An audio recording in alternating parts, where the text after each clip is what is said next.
There are 4,218 PS2 games, and I'm beating every one of them. I've got to own the game because I'm playing everything on the original hardware, but I've beefed it up with a RetroTink 5X, some component cables, and more to come soon. Can I do this before I die of old age? I hope so. Maximo Ghosts of Glory was developed by Capcom and released in the US February of 2002. Maximo shares a universe with the older Ghosts and Goblins games on the NES and SNES, which are known for their difficulty. It received above average scores and sits at an 84 on Metacritic, and is often included in lists of the top 10 most difficult PS2 games. Can I beat this 3D Ghosts and Goblins successor? Maximo Ghosts of Glory is a very bizarre game, all the way down to how the menu works, the rewards you get after you beat a boss, and even how you save your game. And yes, it's scary how you have to save your game. It's just a very weird game. I don't know. It's supposed to take place in the same universe as Ghosts and Goblins, which apparently it's pretty loose. There's not really a good connection other than the main character having heart-shaped boxers that he will get down into when he loses a lot of health. And, some of the names. His name is Maximo, so I suppose it follows that from that game. So let's go ahead and go over the journey. Now, this game is kind of considered to be like a Dark Souls of the PS2, which it is difficult, but this game only took me about 6.5 hours at most to beat it. So it's really not terrible. But I'm going to also let you know at the beginning here that this game is in Japanese because I erroneously thought for some reason when I was looking at games that this was cheaper, the Japanese version was cheaper, and this was actually at a local place. I found it. I'm like, oh hey, jackpot, like $10. No. It's apparently about like $10 to $15 in English as well. So I don't know, it doesn't matter because the story for this game is really easy. It's really short. Maximo, who's in the red cape here, is the king, and he comes back from a war where his wife, or the person he's going to marry, Sophia, is with his royal wizard, and royal wizard Achille is not actually a good person. So when he comes back, he kills Maximo and takes Sophia, and that's it. No, actually, death comes to grab you. Now this is the real plot. Death comes to get you and says, hey, so Achille is drilling into the underworld where he's stealing all the dead souls. I need your help to get them back and to stop him. And Maximo's like, I guess. And Death's like, okay, look, man, if I don't have souls down here, I don't have a job. And I'm like, all right, yeah, that's a fair enough thing to say. And then this job market is a skeleton, the floating skeleton. So you must just get your wife back and help Death by killing Achille. That's pretty much it. Along the way, you meet 4 of the royal wizards in your court. I'm not really sure exactly what they do. I never translated those parts, but it's very brief. They just help you find the next wizard and until they can help you bring Achilles' power down to actually kill him. So we're going through 5 different levels to get all the way to the end. We've got to save our 4 wizards, and then we've got to save Sophia and kill Achille to help Death.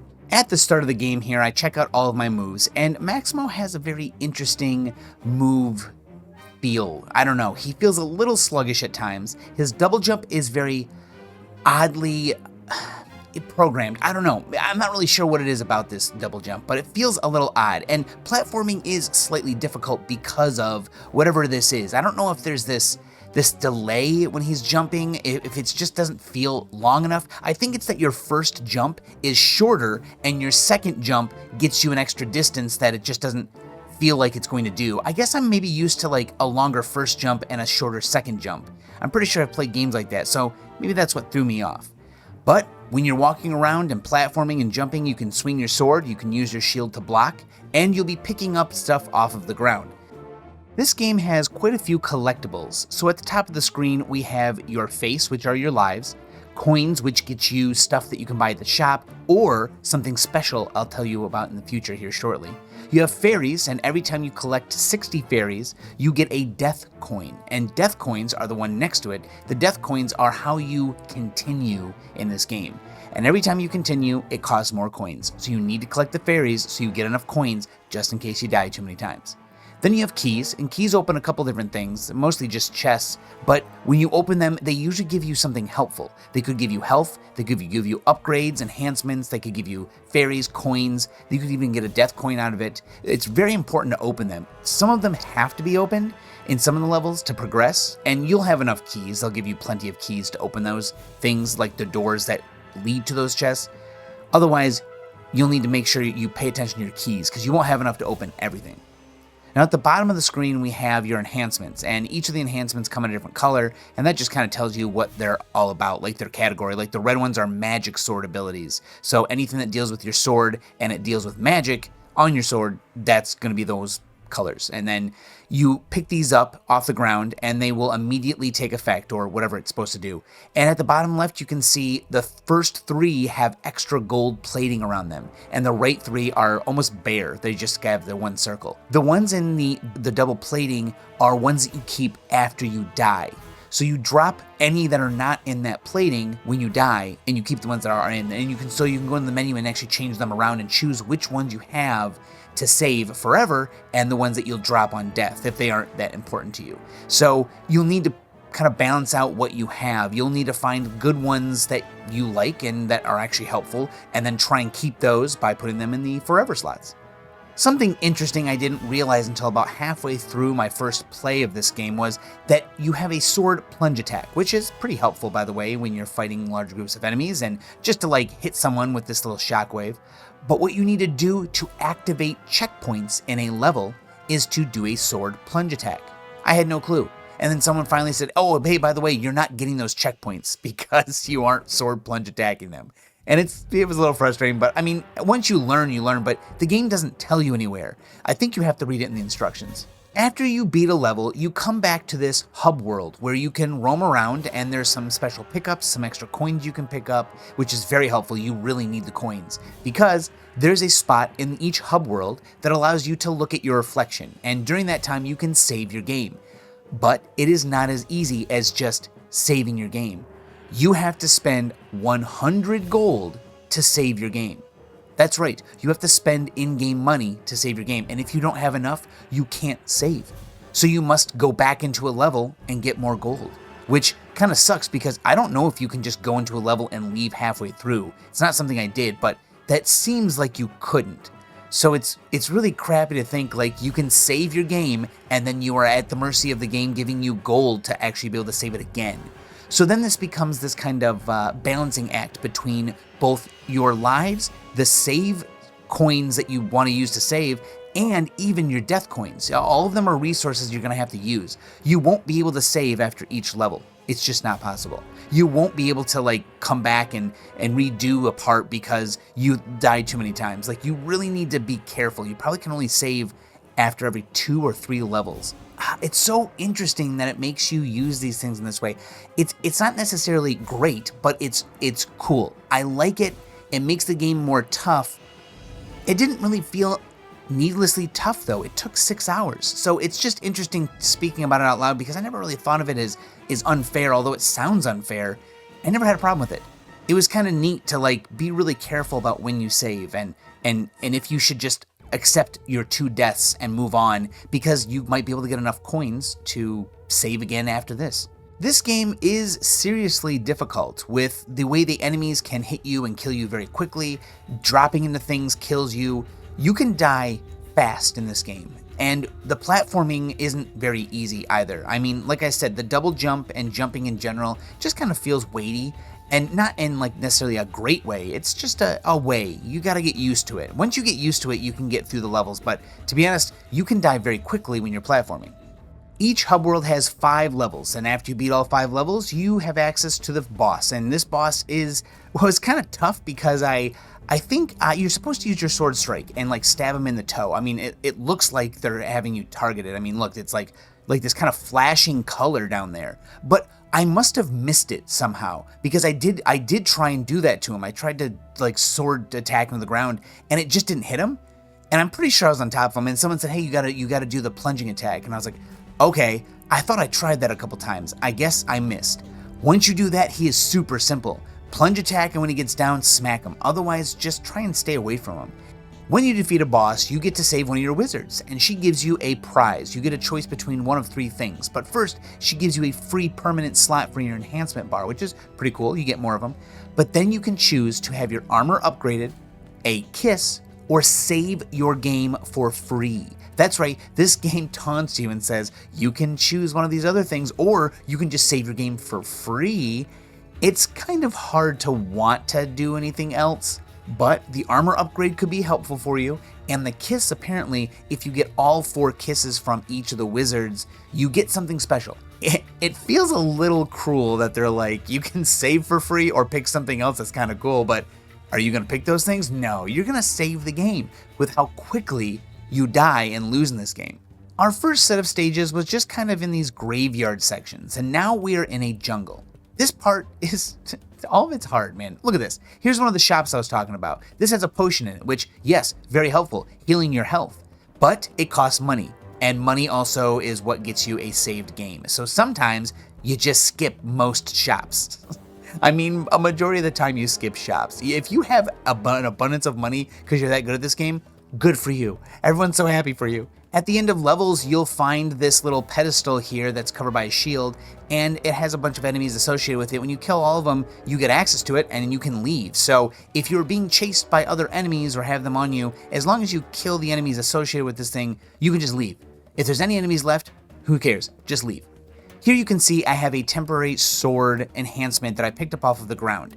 And at the top left of the screen, you can see my health bar, which is green, my blue shield bar, and on the left of that, a circle with some red pips around it. That determines how much magical energy you have left from the buff. And once it's gone, it's gone. Whenever you swing on an enemy, it will go away, and eventually you'll just have to find another one. Although, be careful, because if you pick up a second one while you already have one, it will override it, and you'll have that one. So if you don't like a certain sword enhancement, which the light and dark ones are really, really good, and the fire one is fine, so you don't want to pick up the fire one over the top of one of the better ones, at least in my opinion. And I found that it happened a lot because I wasn't paying attention. It's really easy, you just pick it up, you don't have to push a button. So right here you see I get the fire one, and it's a good sword enhancement. I mean, all of them are good, but I believe the dark one and the light one are the best. What's interesting about this game is that the longer you live, the better you are going to be. It's not just a matter of like getting good at the game. I mean, the longer you live, the more enhancements you will have and the more health and armor you'll have. In fact, your health and armor will get up pretty high if you live long enough to grab all of the upgrades whenever you find them. And if you're living a long time, you're also not spending some of the coins that you have, like the death coins. So you'll just have a lot more, and all those weapon enhancements that you picked up that are in the temporary slots, whenever you die, you lose them, you get to keep this whole time. I mean, as long as you don't die, you get to keep them. So you can become like this huge powerhouse if you just don't die. I mean, that's a tall order. I'm going to be honest with you, it's a tough game, but if you don't die, you are just constantly getting more powerful, and that's kind of neat. I love this Mad Hatter dude. He is really annoying though, because he runs just fast enough and random enough to make it hard for you to hit him. So at first you just need to get some damage off on him. He summons a couple of himself around, and you must chase him around. And like I said, he moves in such a way that it's kind of annoying. I just can't catch him sometimes. So whatever, this boss is okay. Once you get him a couple times, he's pretty easy. These bosses aren't as hard as I thought they might be. I always say that my favorite aesthetic in video games is snow, and this is a great snow level because it's not just snow, but you're jumping across icebergs over a running, freezing cold water that if you fall into, you die right away. And some of these platforms you jump on are ships that are turning in the water and moving around. You've got to like stand on them and wait until they get to the right position, jump off onto a ledge, and hope you make it. Because again, you die in one friggin' hit if you fall. Some of these platforming sections are just anxiety inducing, man, because the way they have these set up and the way that you jump, the weightiness to it, it's just crazy. I like it. It's decent. It's a decent game. It's just weird.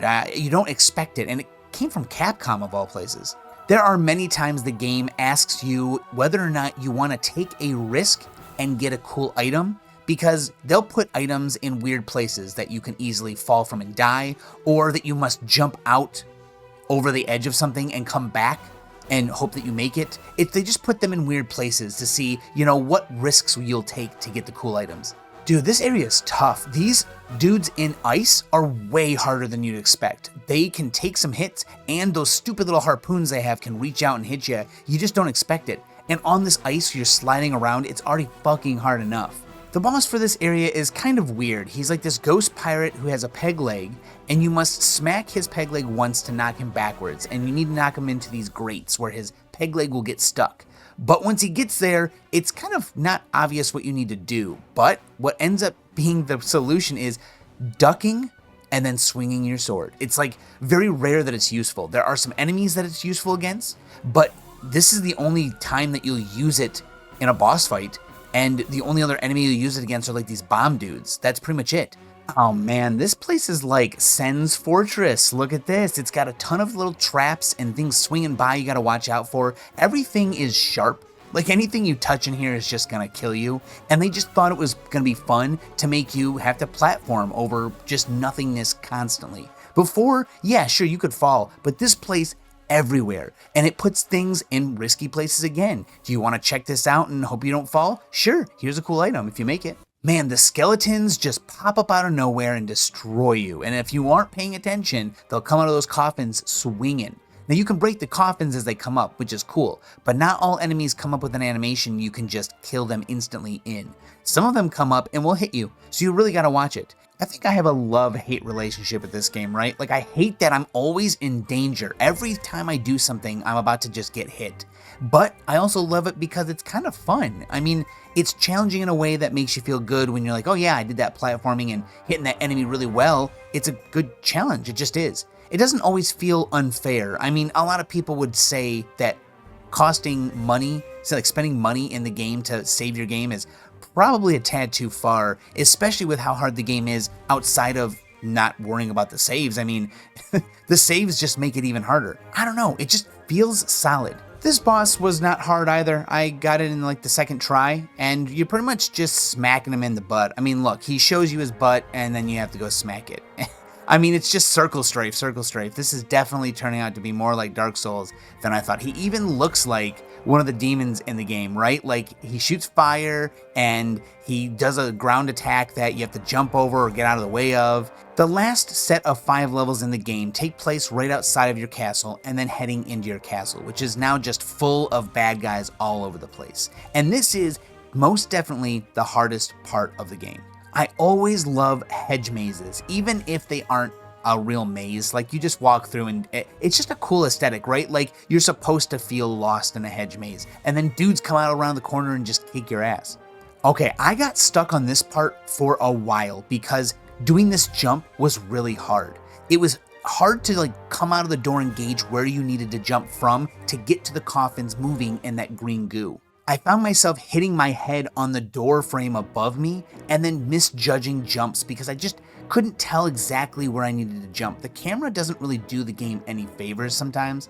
And then also the coffins just ending after 2 and you have to like jump quick. You can't just do it and then hope for another coffin to come by. You need to do it fast enough to get across immediately. Okay, we get all the way to Achilles and he starts to fight us, but our wizards help us to like make him a little weaker, and then we go in and kick his ass. I'm surprised he wasn't harder. I mean, he's the last boss, right? He's a little difficult, sure, but he wasn't too bad. And I'll tell you what, this is the point where, like I said, I didn't save, so I was kind of wondering, do I have enough death coins? Do I have enough lives to like make it through here? I have no clue. All right, before I go on to the next section, I'm going to say this right now, spoilers ahead, but this is important because this next part needs you to not know what it is if you would like to experience it for the first time. So I'm giving you a chance here. Go play the game and get there first to see this interesting boss fight, because I'm telling you what, it's totally worth not knowing and then trying it. But if you're okay with it and you're still here, then here's what happens. After this boss fight, he is not actually the last boss. We save Sophia, but she is not herself. She is actually a demon. The demon who is controlling Achilles, I guess? But she turns into a fucking monster. And she's like, I'm gonna eat you. I'm like, all right, doesn't seem like a good situation here. What? Excuse me? Holy shit, what is this? This is sweet looking. What the crap is this boss fight? That was my initial reaction when I came to this boss fight. Suddenly the room goes dark, and in this large throne room, the only thing illuminating the crazy demon coming after you is the lightning. And it's just awesome. I don't know what happened with this part of the game, but why wasn't the rest of the game like this? I mean, the rest of the game was fun, but holy cow, this is just really cool. Now, I don't want to ruin it for anyone, but she isn't that hard. Like, the whole idea is that you can't see her and then she just kind of appears. And at first it is. That's why I said it's really important to see this for yourself the first time, because it's way more effective. Once you see what she does, she isn't hard. As long as you have a shield, which you can get a shield before you come here, you should be able to. If you hold your shield up and watch where she comes from, which you can see her eyes and the little diamond on her head, she will walk up from one side or another, and you just hold your shield up, and if you notice her doing a slow lunging attack, you attack her. If she does a quick attack, you don't. You just block the attack. And that's it. That's the only thing she does the entire time. She sneaks around, and then she'll attack you from the sides, doing one of those two things. As long as you're quick enough, you can decide what she's going to do, and then, attack appropriately, or just defend. That is the end of the game, though. Once you beat her, it's over. The quest has finally come to an end, or so we thought. Obviously, losing Sophia, he's pretty upset, but Death comes to him and says, she's not dead. And I would know because I'm Death. I mean, that's true. So he's like, she's not dead, and Maximo's like, really? You're coming with me and we're gonna go find her. And Death's like, okay, like in some cartoony thing. Because the boss fight was so cool. Why is it going to cartoony? I don't know why. But anyway, that's it. That's the end of the game. Game 100 beaten. One of the coolest last boss fights I've seen. It's so cool. I don't know. So the game itself is fun, and I like a lot of the aspects of it. Even the aspects I think people would find frustrating. I don't know why. I just feel like it was balanced well enough. This game was fun. I absolutely recommend it, and the last boss fight's super cool. So, game 100 done. That means the tier list is up next. If you are watching this, it's probably already up, except for the first couple days. It won't be up. It'll be a couple days from this video. So thank you so much, anyone who's watched this far. It was a super fun game. I hope you enjoyed it. Thank you to all the members for Patreon, YouTube, and Twitch. You guys are it's just making it so much easier. These games are possible because of you, and anyone who's donated, who's picked games. These games are so much fun, and it's so cool to see these games, especially the ones I have never played. It's really fun to see some of these, and we found some really cool hidden gems. It's just a good time. So thank you anyone who's in the stream as well who suffered through this game with me. It was hard. It was a hard game, man. And just thank you. First 100 games beaten. I can't believe it. 100 games beaten. All right. I'll be back for the tier list and game 101 soon. Later.